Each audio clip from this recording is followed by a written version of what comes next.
प्रेम से कहना।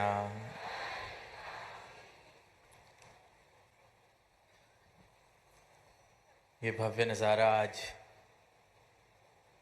देखने को मिल रहा है और कहाँ हम सभी जानते हैं कि ये जो पिछले 4 दिनों से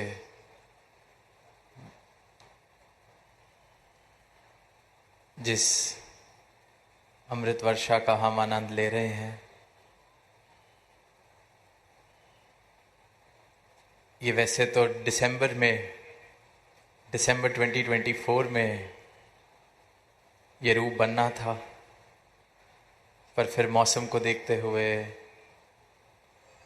और सबकी सारी साथ संगत की सहूलियत को देखते हुए सतगुरु माता जी का ध्यान आया कि इसको चंद हफ्तों बाद और आज ये दिन फाइनली ये समागम का रूप बन रहा है।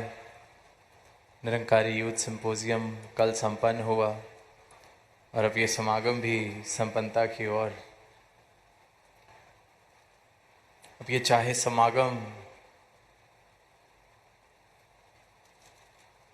घड़ी के हिसाब से देखें तो संपन्नता की ओर बढ़ रहा है, पर जो सतगुरु का संदेश है, जो सतगुरु का ब्रह्म ज्ञान है, जो उनके संतों की वाणी हमने श्रवण की, यही संदेश, यही वाणी, यही पैगाम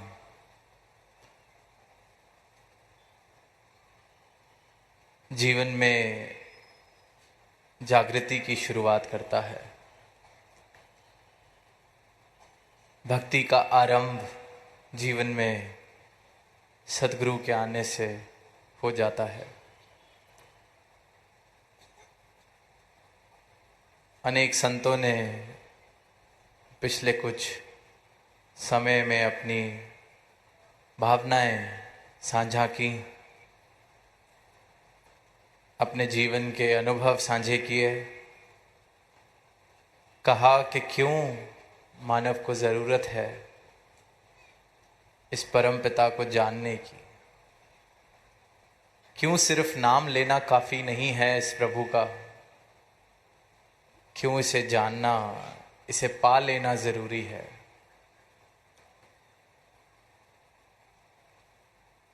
इस भ्रम में मानव जीता न रह जाए कि परमात्मा को पाया नहीं जा सकता। इस भ्रम में मानव जीता ना रह जाए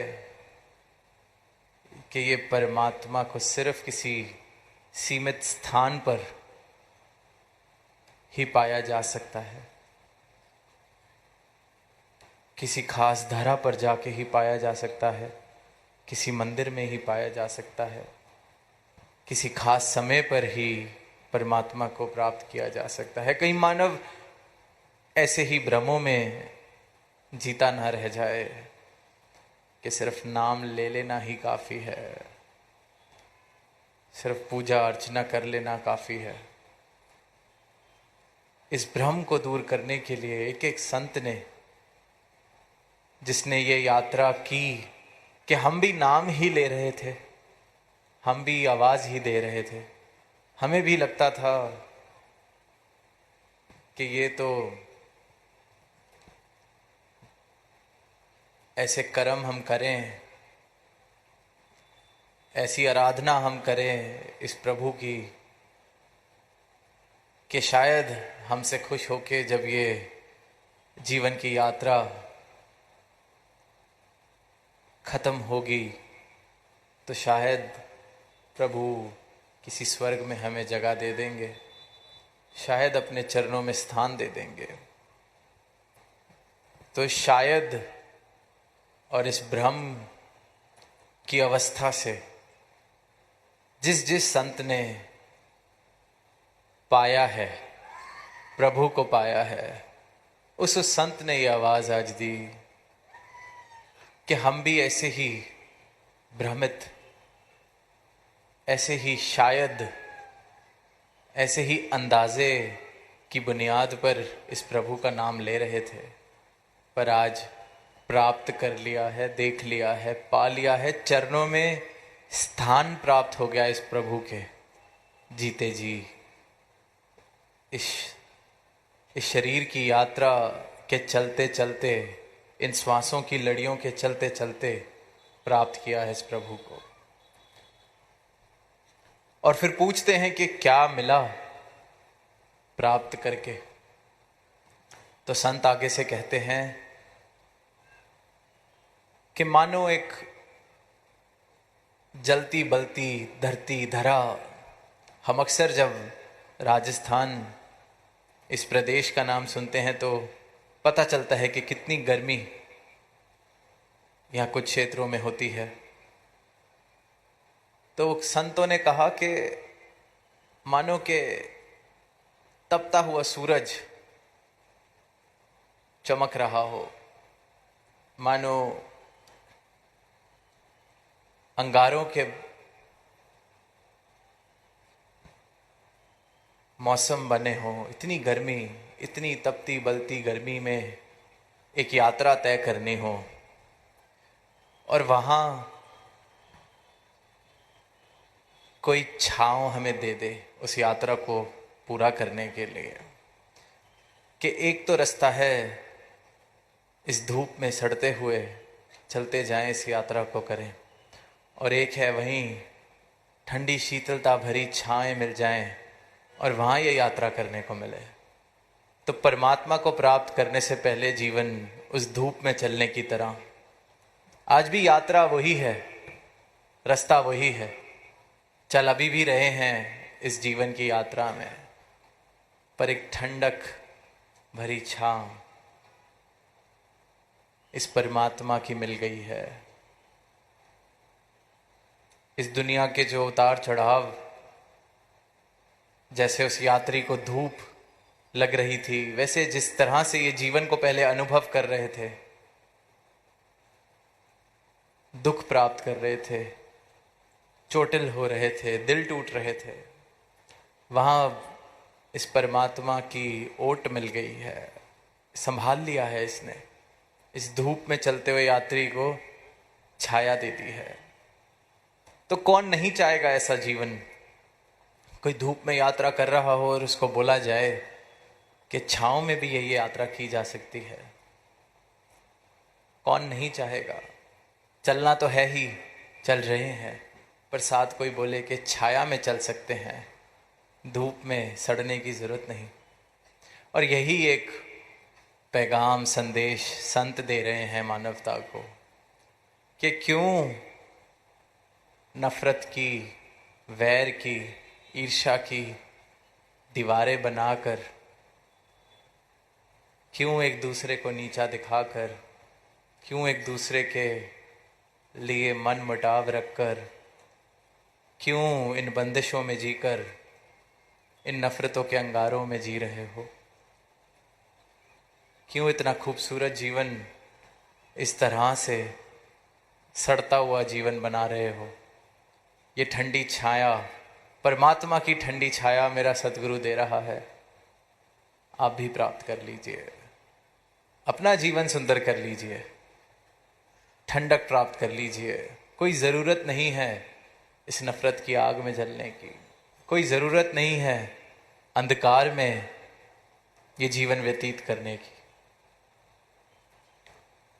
बस ये छाया जिसको मिल जाती है उसे सब प्राप्त हो जाता है, यात्रा जीवन की आसान हो जाती है, क्योंकि सुकून हमने शब्द सुना, आनंद हमने शब्द सुना, वो अवस्था मेरी बन जाती है।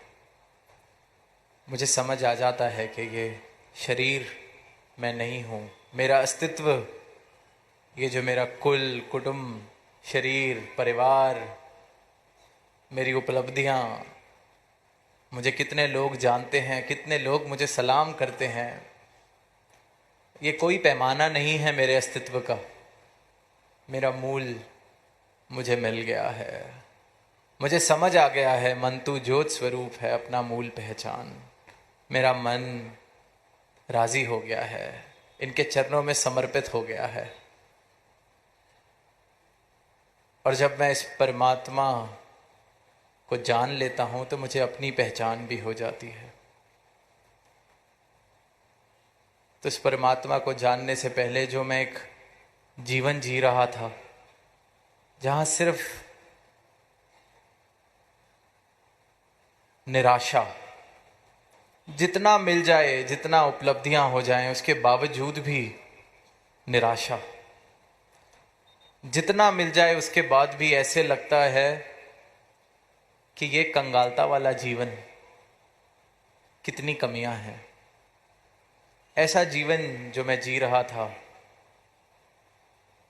सब कुछ हासिल होके भी लगता था कि ये कैसा हासिल करना हुआ। चैन के 2 पल नहीं, सुकून के 2 पल नहीं, 2 दिन की शांति मिलती है कुछ प्राप्त करके, फिर ऐसे लगता है कि मानो कुछ हासिल ही नहीं किया। दुनियावी दौलत हासिल करके भी क्यों ऐसा मुझे लगता है कि मैं निर्धन हूं।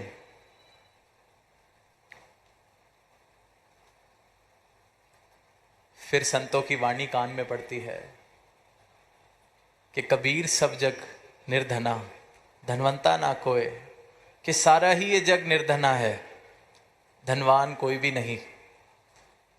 धनवंता सो जानिए जिस पे राम नाम धन होए। सिर्फ एक उस इंसान की अवस्था एक धनवान वाली अवस्था है जिसके पास राम नाम धन है। वरना दुनिया का धन किसको धनवान बना सका। जिनके पास है वो भी यही कह रहे हैं, ऐसे लगता है कि कुछ है ही नहीं, या कुछ है नहीं, या चला ना जाए, इस बात का डर। निर्धन जैसी हालत, कुछ हासिल करके भी हासिल ना हुआ, ऐसी हालत। और सदगुरु ने या संतों ने कभी भी इस दुनिया के धन को इकट्ठा करने से रोका नहीं। बस ये कहा है, इतना जान लो कि ये धन जितना भी मिल जाए, ये उपलब्धियां जितनी भी हो जाएं, धनवंता इस धन से नहीं आने वाली। बस इतना जान लो, जो इकट्ठा कर रहे हो वो मिट्टी का एक ढेर है। अब मिट्टी का एक छोटा सा ढेर बना लिया जाए या पूरा पहाड़ बना लिया जाए, वो आपकी मर्जी, पर इतना जरूर याद रहे, एहसास रहे कि मिट्टी का ढेर है।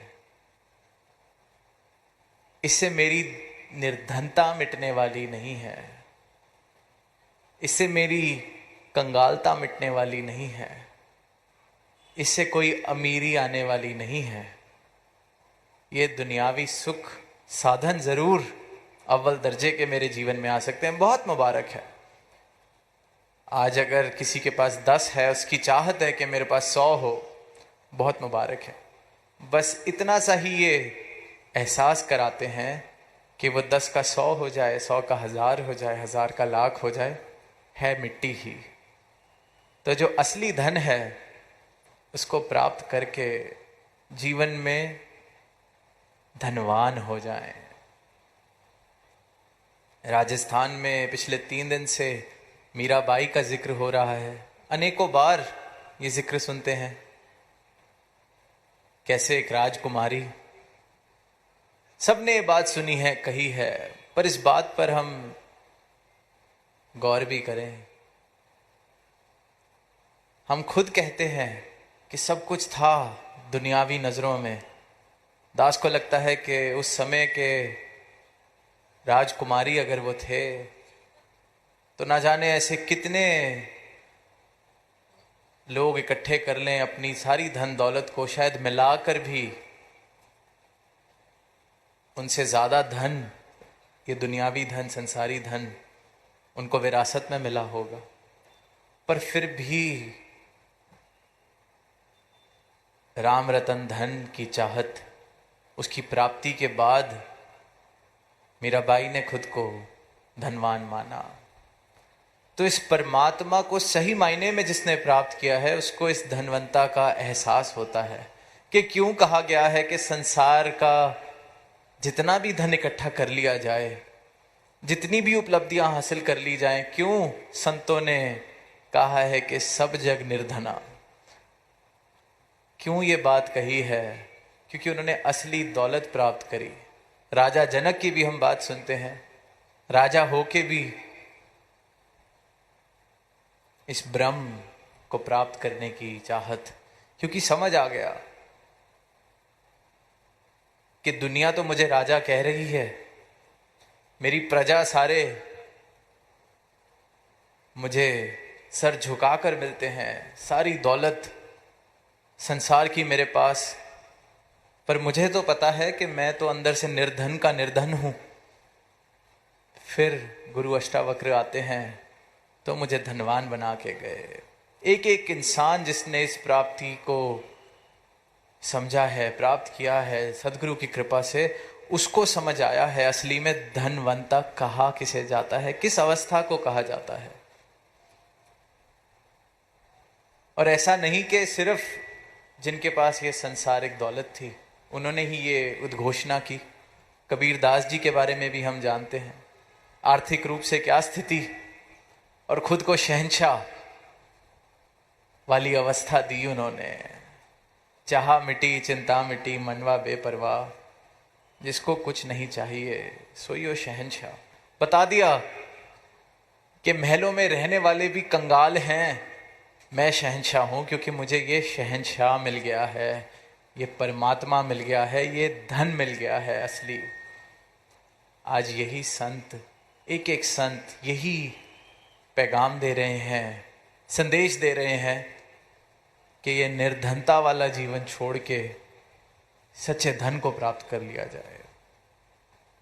कोई मनाही नहीं जीवन में दौलत इकट्ठा करने से, कोई मनाही नहीं बड़े बड़े व्यापार बनाने से, कोई मनाही नहीं बड़े बड़े घर बनाने से। बस इतना ही एक बात बताई जा रही है, बड़ा जितना भी हो जाए है मिट्टी का ढेर, किसी काम नहीं आना। जो अंतर मन की निर्धनता है, जो अंतर मन की कंगालता है, जो अंतर मन की गरीबी है, वो इस धन से जाने वाली नहीं है। उस निर्धनता को मिटाने का सिर्फ और सिर्फ एक उपाय, सदगुरु का ब्रह्म ज्ञान, राम रतन धन, सिर्फ एक उपाय। और जब ये राम रतन धन मिलता है तो जीवन की ऐसी अवस्था होती है कि कंगालता मिटते ही दीवारें गिरने लग जाती हैं, आंखें खुल जाती हैं कि मैं पहले कैसी बंदिशों में ये जीवन जी रहा था, कि मैं इस कुल का, वो उस कुल का, ये ऊपर मैं नीचे, या मैं ऊपर वो नीचे, इसकी जात उसकी जात। परमात्मा को प्राप्त करने के लिए ऐसे ऐसे भ्रम, परमात्मा पर हक जमाने के, परमात्मा की ठेकेदारी के, कि इस जात से हैं तो परमात्मा को हासिल कर सकते हैं, इस जात से हैं तो परमात्मा का परिचय दे सकते हैं, इस जात से हैं तो परमात्मा के मंदिर में जा सकते हैं। ऐसी ऐसी दीवारें, ऐसी ऐसी बंदिशें, ऐसी ऐसी संकीर्ण सोच से इंसान ने खुद को घेर लिया अज्ञानता की वजह से। नाम तो सारी दुनिया ले रही है, खुद को प्रभु प्रेमी बता रही है, खुद को भक्त बता रही है, पर जीवन जैसा चल रहा है वहां परमात्मा के बनाए इंसान के साथ ही छूत अछूत की बात, नर नारी की बात, फर्क, दीवार, ये कैसा परमात्मा का भक्त होना हुआ। नाम परमात्मा का और परमात्मा की रचना से ही भेदभाव, खुद को परमात्मा का भक्त कहना और परमात्मा की रचना को ही ठुकरा देना, तिरस्कार कर देना। ये जो हवा है, हमने अभी अभी तत्वों का जिक्र भी सुना, धरती, अग्नि, वायु, जल, सारी इस रचनहार की रचना, इस परमात्मा की रचना क्या कभी इस परमात्मा के बनाए हुए पानी ने ऐसा कहा है कि प्यास तो मैं सिर्फ इस जात की मिटाऊंगा? अगर इस जात का मानव मुझे ग्रहण करेगा तो उसकी प्यास मिटेगी, कोई और अगर इसको ग्रहण करेगा तो उसकी प्यास नहीं मिटेगी। जिसने पिया बराबर इस पानी ने उसकी प्यास बुझाई है। क्या सूरज ने कहा कि इस गोत्र के या इस क्षेत्र के या इस भाषा के या इस रंग के इंसान के खेत में जब मेरी धूप पड़ेगी तो उसकी फसल लहराएगी, प्रफुल्लित होगी, और किसी और के पड़ेगी तो नहीं होगी?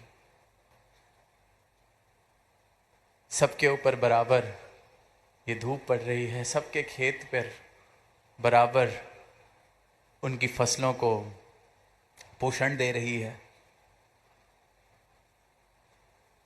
क्या इस हवा ने कहा कि मुझे फलाने रंग का, फलानी नस्ल का इंसान मुझ में सांस लेगा तो उसको ऑक्सीजन मिलेगा या ठंडक मिलेगी? कहीं दीवारें नहीं, परमात्मा की किसी रचना ने कोई भेदभाव नहीं किया, किसी रचना ने कोई बंटवारा नहीं किया। एक एक रचना इस रचनहार की प्रमाण देती है कि वो सर्व सांझी है, सबकी है, बिना किसी भेदभाव के सबकी। तो जब ये रचना सर्व सांझी है तो रचनहार कैसे बांटा जा सकता है? रचनहार पर कैसे हक जमाया जा सकता है? रचनहार पर कैसे ये दावे किए जा सकते हैं कि इसको सिर्फ ये पूज सकता है या नहीं, इसको सिर्फ ये प्राप्त कर सकता है कि नहीं? रचनहार की सबसे उत्तम, सर्वोत्तम रचना मानव, वो सर्व साझा कैसे नहीं हुआ? उसने खुद को कैसे बांट लिया? रंग के आधार पर, नस्ल के आधार पर, कुल के आधार पर, जन्म के आधार पर, भाषा के आधार पर। गिनती छोटी पड़ जाए पर फर्क इंसान ने जितने बना लिए हैं वो कम नहीं होंगे, वो गिने नहीं जा सकते। बात बात का फर्क है।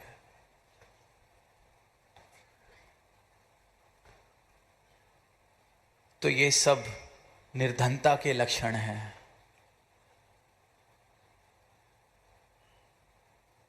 अज्ञानता के लक्षण हैं।